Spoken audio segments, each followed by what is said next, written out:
Canada has some royal visitors tonight. Prince Charles and Princess Di arrived in Victoria, British Columbia this afternoon. The couple was greeted by a small group of Canadian dignitaries. Tomorrow, the royal couple will go to Vancouver for a dinner hosted by Canadian Prime Minister Brian Mulroney. Then on Friday, the Prince and Princess will officially open Expo 86. And you're going to be heading up there? Definitely will be up there, reporting to you live on Friday. All right, and in just 2 days, Expo officially opens. Friday's the big day. Already visitors and VIPs are pouring into Vancouver. Randy Ripplinger is already there, and he has this report on how to survive Expo. Expo EXPO. You're 719.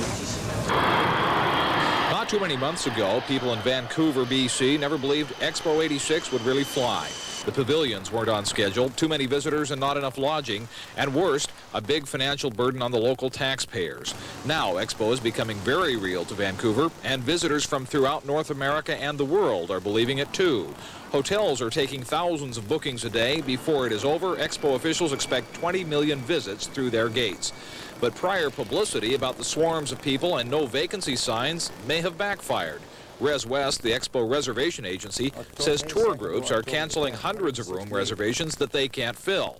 Now the hotels, motels, and campgrounds are coming to Res West to sell their space. The rooms have opened up. Currently, there's a good opportunity to get into most properties in the city. And in the event that those do sell up, there's the other accommodations such as bed and breakfast registries and Host the World. So I think we're in good shape. Vancouver is very busy in July and August, and that's when there will be a shortage of rooms. And that's when the other ancillary programs will trigger in. This city is very popular in the summer. Vacancies or no, Expo excursionists ought to plan ahead, not only with logistics, but with money. Even though 100 U.S. greenbacks will give you 137 Canadian dollars, Expo is expensive.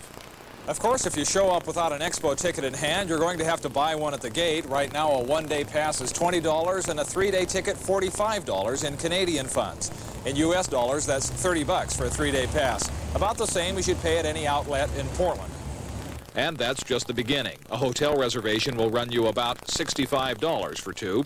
Airfare for a pair, $284 from Portland. You can save, of course, by driving, but that will cost you 6 hours. Eating out is more expensive than back home, about $35 a day without going high on the hog. And you ought to plan on getting around while here by some other means than driving your own car. There is no parking right around Expo itself, and there is little parking nearby. Cabs or public transportation like the city's SkyTrain will be the mainstay of mobility for Expo visitors. This week, we'll show you what Expo itself is really like, the exhibits, the pavilions, and from security to exchange rates. In Vancouver, BC, Randy Ripplinger, Channel 2 News.